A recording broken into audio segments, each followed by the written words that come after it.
எல்லாருக்கும் வணக்கம்.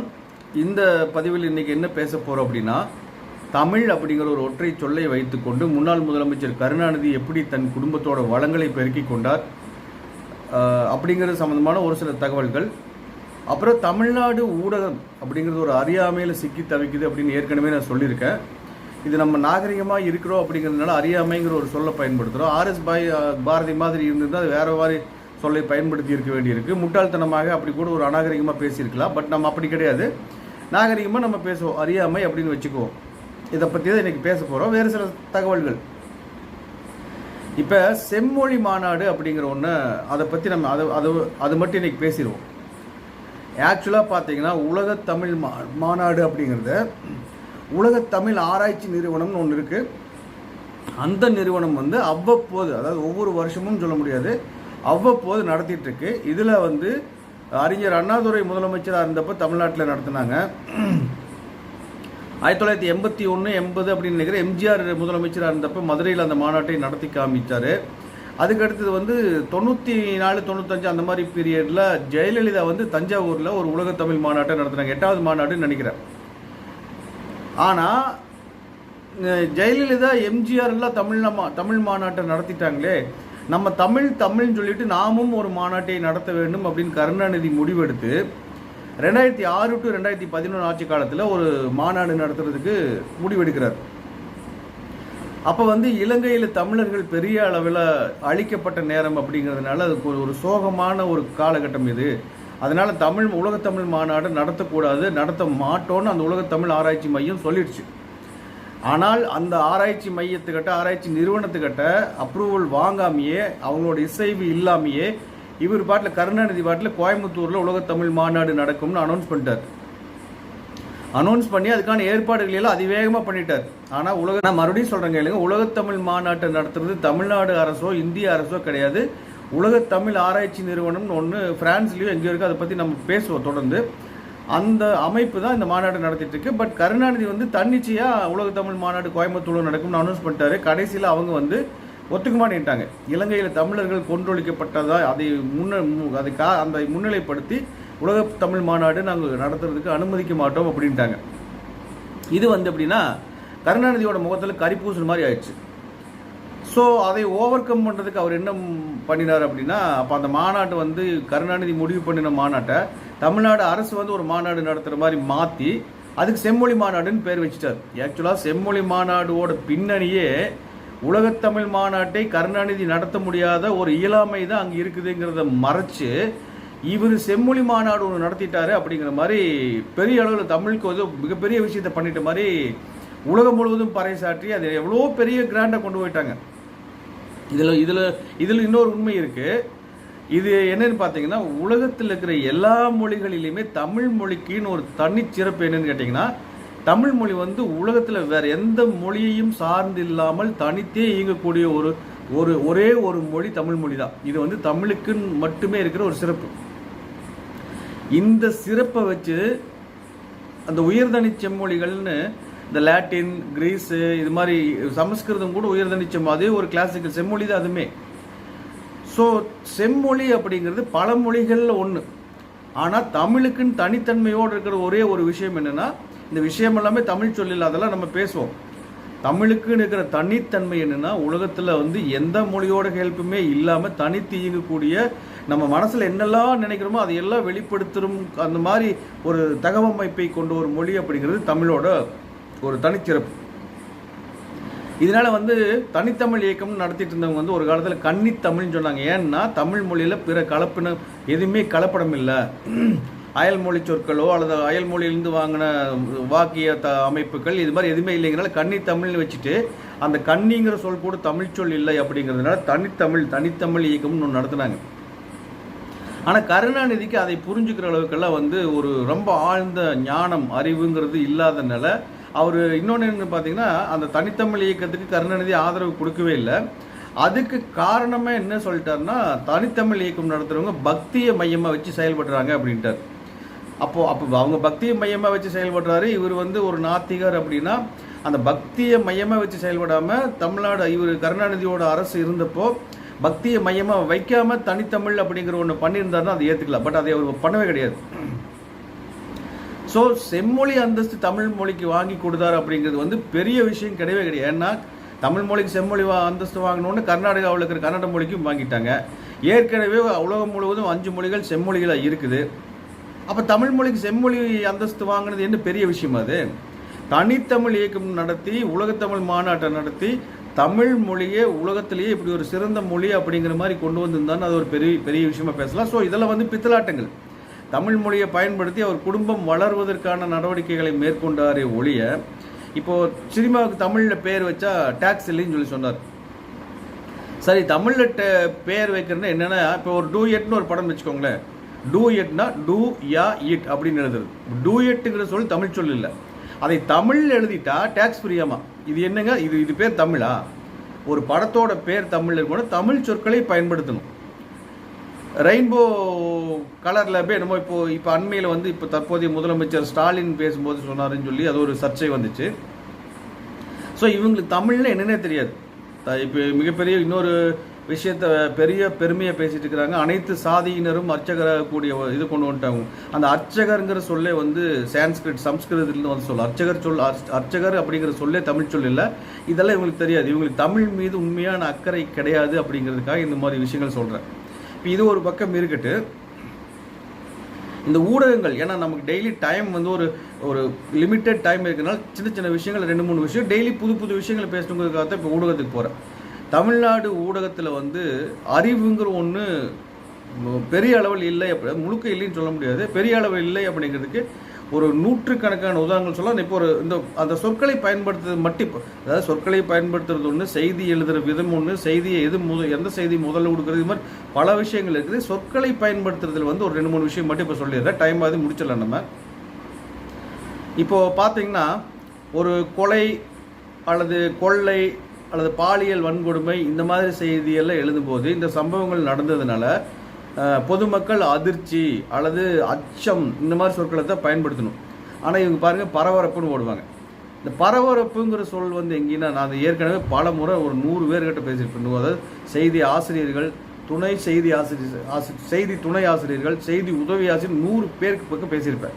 இது மாற்றவே மாட்டேங்கிறாங்க.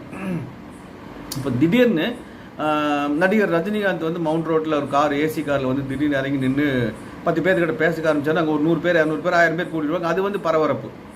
நான் இன்னொரு டைம் கூட சொல்லியிருக்கேன். திடீர்னு ஒரு தாலுக்கா ஆஃபீஸ்க்குள்ளே ஒரு முதலமைச்சர் உள்ளே போய் அங்கே இன்ஸ்பெக்ஷன் பண்ணுறாருன்னா அது வந்து பரபரப்பு. ஆனால் ஒரு கொலை நிகழ்ச்சி, ஒரு கொலை சம்பவம் நடந்ததுன்னா அது வந்து பரபரப்பை ஏற்படுத்தியுள்ளதுன்னு சொல்லவே விடாது. பட் இவங்க எல்லா பக்கம் அப்படியே ஒரு பொண்ணு ரொம்ப சோகத்தில் தற்கொலை பண்ணிடுச்சுன்னா பரபரப்பை ஏற்படுத்திச்சும்பாங்க. இன்னொரு விஷயம் பார்த்தீங்கன்னா, ஒரு காலேஜில் ஒரு பொண்ணு சூசைட் பண்ணிடுது அப்படின்னு சொல்லி வச்சுக்குவோம். அந்த காலேஜுக்கு எதிராக அந்த காலேஜை கண்டித்து போராட்டம் நடத்துவாங்க மாணவர்கள் அல்லது சமூக இயக்கங்கள் போராட்டம் நடத்தும். இவங்க செய்தியில் தற்கொலையை கண்டித்து போராட்டம் நடத்தினான்னு எழுதுவாங்க. இது ஒரு அபத்தமான எழுத்து. இதெல்லாம் வந்து ஒரு 100 பேருக்கு நான் பேசியிருப்பேன். இதெல்லாம் ஒரு பக்கம் இருந்தாலுமே, நம்ம பாகிஸ்தான் எல்லையை பிரிக்கிற இடத்துல ஒரு இடத்துல அட்டாரி எல்லைன்னு இருக்குது. ஆனால் இவங்க வந்து அது நீங்கள் தெளிவாக புரிஞ்சுக்கணும். வாகா எல்லை அப்படிம்பாங்க. இந்த வாகா எல்லை அப்படின்னா, வாகா அப்படிங்கிறது பாகிஸ்தானுக்குள்ள இருக்கிற ஒரு ஊர். எல்லை பார்டருக்கு இந்த சைடு இந்தியாவுக்குள்ள இருக்கிற ஊர் வந்து அட்டாரி. நம்ம இந்தியர்களாக இருந்துட்டு நம்ம நாட்டுக்குள்ளே இருக்கிற ஊரத்தை முதன்மைப்படுத்தி அட்டாரி எல்லைன்னு தான் நம்ம சொல்லணும். பட் இவங்க எல்லா பக்கமே வாகா எல்லைன்னு சொல்லுவாங்க. இந்த வாகா எல்லைங்கிற ஒரு பயன்பாடே தவறானது. ஏன் அப்படின்னா, அந்த வாகாங்கிற வேர்டு வந்து உலக அளவில் பாப்புலர் வேர்டு ஆயிடுச்சு.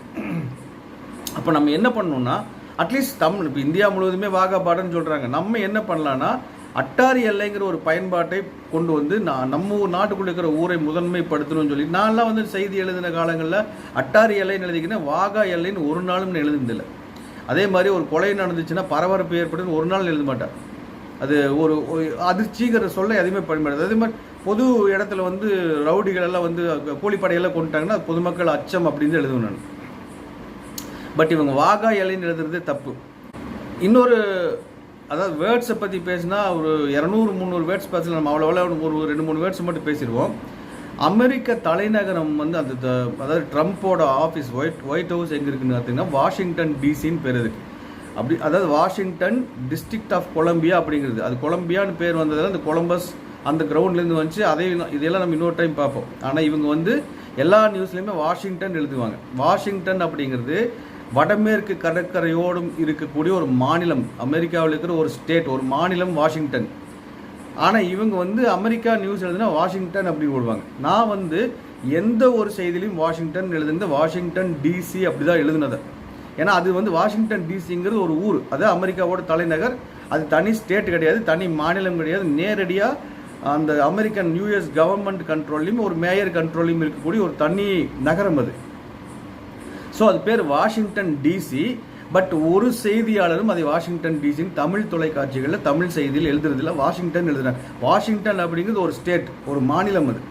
இந்த மாதிரி வந்து ஒரு நூற்றுக்கணக்கான விஷயங்களை நூற்றுக்கணக்கான பேருக்கு நூற்றுக்கணக்கான முறை சொல்லிக் கொடுத்து ஒருத்தங்க கூட ஒரு துளி கூட மாறல அப்படிங்கிறது ஒரு மிகப்பெரிய அவலம். இது மாதிரி இன்னும் பல விஷயங்களுக்கு இதெல்லாம் வந்து அடுத்த பதிவுகள் எல்லாம் தொடர்ந்து பேசுவோம்.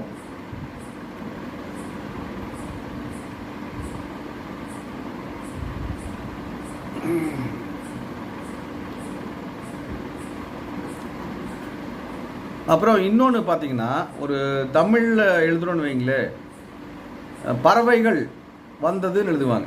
பறவைகள்னு அதாவது இங்கிலீஷில் எழுதும்போது ஹீ டஸ் நாட் யூசஸ் அப்படின்னு ஒரு எழுதணும்னா, இங்கே டஸ் போட்டிங்கன்னா அங்கே யூசஸ் போடக்கூடாதுங்க, அது யூஸ் தான் போடணும்பாங்க. அதாவது இங்கிலீஷில் வந்து ரொம்ப ரொம்ப நுணுக்கமான தவறுகள் இருந்தால் கூட கண்டுபிடிச்சி சொல்கிறவங்க தமிழில் பெரிய அளவில் தப்பு எழுதுவாங்க. பறவைகள் வந்ததுன்னு எழுதுவாங்க. அப்புறம் ஒரு மாணவரை வந்து நேற்று நள்ளிரவு வெட்டி கொன்று விட்டனர் சொல்லிடுவாங்க. அடுத்த லைனில் வரும்போது அவர் ஏதோ ஒரு கல்லூரியில் படித்து வருகிறார், அவரை நேற்று நள்ளிரவில் அடையாளம் தெரியாத சிலர் அவர் நேற்று வெட்டி கொண்டுட்டாங்கன்னா நேற்றே இறந்துட்டார். இப்போ வந்து கல்லூரியில் படித்து வருகிறார்னு எழுதக்கூடாது, ஆனால் படித்து வருகிறார்னு பெரும்பாலான செய்தி ஆசிரியர்கள் அப்படி எழுதுறாங்க. இது எல்லாமே வந்து தமிழ். இது எல்லாம் விட பெரிய விஷயம் என்ன தெரியுங்களா? ஊடகம் அப்படிங்கிறது வந்து ஒரு யூனிவர்சிட்டி மாதிரி இருக்கணும் அப்படிங்கிறது என்னோட விருப்பம். நான் வந்து ஒரு செய்தியை எழுதுனா அந்த செய்தியை விரிவே எழுதி அதோட பேக்ரவுண்டு, இப்போ ஃபார் எக்ஸாம்பிள் யூஎஸ் பிரசிடென்ட் இந்தியாவுக்கு வராருன்னா அந்த ட்ரிப்புக்கான நோக்கம், அதுக்கு வேறு ஏதாவது பேக்ரவுண்ட் இருக்குதா, பொலிட்டிக்கல் பேக்ரவுண்ட் இருக்குதா, அல்லது இக்கனாமிக்கல் வேறு ஏதாவது அது எல்லாம் அனலைஸ் பண்ணி தான் நான் நியூஸ் எழுதுவேன். குறைஞ்சபட்சம் ஒரு 2 நிமிஷம் வர மாதிரி தான் நான் நியூஸ் எழுது. இவங்க 30 செகண்டில் நியூஸ் எழுதுறதுன்னு சொல்லி இவங்க தான் இளைஞர்களை கெடுக்கிறது இல்லை. இப்போ சின்ன பசங்க பொண்ணுங்கள்லாம் 15 செகண்ட் 20 செகண்ட் மேலே பார்க்க மாட்டேங்கிறாங்கிறது கொண்டு வரதே இந்த ஊடகம் தான். ஊடகம் வந்து ஸ்ட்ராங்காக இருந்ததுனால் இளைஞர்கள் வந்து நிச்சயமாக ஒரு விவரமானவங்களாக இருப்பாங்க. இங்கே இன்னொரு விஷயத்தை நான் சொல்லணும். தமிழ்நாடு வந்து கல்வியில் முன்னணியில் இருக்குது அப்படின்னு சொல்லிட்டு முதலமைச்சர் பெருமை அடிச்சுக்கிறாரு. அதில் வந்து இப்போ உண்மையாக நடந்தது பல விஷயங்கள் இருக்குது. அதில் ஒரு 2 இன்ஃபர்மேஷன் சொல்லி இந்த வீடியோவை நான் முடிச்சுக்கிறேன். ஒரு தம்பி வந்து என்னோட வீட்டுக்கு ஆப்போசிட் வீட்டில் அவர் MBA படிச்சிருக்காரு. ஏதோ ஒரு நிறுவனத்தில் ஒரு தொழில்நுட்பத்தில் ஒரு டெக்னிக்கல் அசிஸ்டண்ட்டாக என்னமோ இது பண்ணிட்டு இருக்கார், வேலை செஞ்சுட்டு இருக்கார். அவர்கிட்ட வந்து ஒரு திருக்குறளை நான் படிக்க சொல்லி கேட்டு பார்த்தேன், எப்படி தான் படிக்கிறான்னு பார்க்கலான்ட்டு. அந்த மறந்தும் பிறன்கேடு சூழற்க சூழின் அப்படின்ட்டு ஒரு திருக்குறள் இருக்கும். அதில் அந்த சூழற்க அப்படிங்கிற சொல்லையும் சூழின் அப்படிங்கிற சொல்லையும் அவர் என்னவெல்லாம் போராடியும் அதை படிக்க தெரியல அவருக்கு. அதாவது சொல்கிறாரு, லா சொல்கிறாரு, எல்லாம் எழுத்தி சொல்கிறார், தனித்தனியாக சொல்கிறார். பார்த்து அதை ஒன்றா சேர்த்து ஒரே வேர்டாக அவருக்கு படிக்க தெரியல. அதே மாதிரி ஒரு 38 48 எவ்வளோ அப்படின்னா கால்குலேட்டர் இல்லாமல் பதில் சொல்ல முடிய மாட்டேங்குது. அது பெருக்கி சொல்லணும்னாலும் கூட்டி சொல்லணும்னாலும் சரி. அது கணக்குன்னு தெரியல, தமிழும் படிக்க தெரியல, இங்கிலீஷும் படிக்க தெரியல, எதுவுமே தெரியலும் போது கல்வியில் முன்னேறி இருக்குதுன்னு சொல்லிட்டு இருக்கிறாங்க. சப்ஜெக்ட் நாலேஜா ஒருத்தர் ஒரு சப்ஜெக்ட்னா சப்ஜெக்ட்லேயே வந்து கேள்வி கேட்டால் தெரிய மாட்டேங்குது. எந்த சப்ஜெக்ட் கேட்டாலும் தெரிய மாட்டேங்குது. உட்காந்து ஒரு 10 செகண்ட் 20 செகண்ட் வீடியோ பார்க்குறதையும் இளைஞர்கள் பண்ணிட்டு இருக்காங்க. இது எல்லாம் வந்து திருத்த வேண்டிய பொறுப்பு ஊடகத்துக்கு இருக்குது. ஊடகம் முதல்ல வந்து விவரமான செய்திகளை கொடுக்கணும். ஒரு பல்கலைக்கழகம், ஒரு கல்லூரி எப்படி மாணவர்களுக்கு பாடங்களை கற்றுக் கொடுக்குதோ அதுபோல் செய்திகளை விவரமாக இளைஞர்களுக்கு கொண்டு போய் சேர்த்த வேண்டிய பொறுப்பு ஊடகத்துக்கு இருக்குது. அது எந்த ஊடகமும் செய்யலை. பட் நான் அப்படி கிடையாது. நான் எழுதுகிற நியூஸை பற்றி ஒரு பிரபல நாளிதழில் 10 வருஷத்துக்கு முன்னாடி எழுதும்போது என்ன சொன்னாங்கன்னா, இந்த செய்தியை பார்த்துட்டு போனால் கரண்ட் அஃபேர்ஸில் ஒரு மாணவனுக்கு ஒரு 10 மார்க்காவது கிடைக்கும் அப்படின்ட்டு ஒரு பிரபல நாளிதழ்லேயே ஒரு அந்த விமர்சனம் எழுதும்போது எழுதியிருந்தாங்க. அந்தளவுக்கு என்னோட நியூஸை பார்த்துட்டு போனால் ஒரு எக்ஸாமில் கேட்குற கேள்விக்கு கூட பதில் எழுத முடியும். அந்த மாதிரி தான் நான் என்னோட கண்டென்ட் கொடுத்துட்டு இருந்தேன். பட் இதெல்லாம் வந்து யாருமே பண்ணுறது கிடையாது. ஸோ ஊடகத்துக்கு நிறையா அறிவுரைகள் சொல்ல வேண்டிய இடத்துல நான் இருக்கேன். அதாவது நாம் இருக்கோம் அப்படிங்கிறது வந்து இந்த உண்மையும் சொல்லி இந்த வீடியோவை இப்போ இதோட முடிச்சுக்கிறேன். அடுத்த வீடியோவில் நம்ம மறுபடியும் மீட் பண்ணுவோம். நன்றி.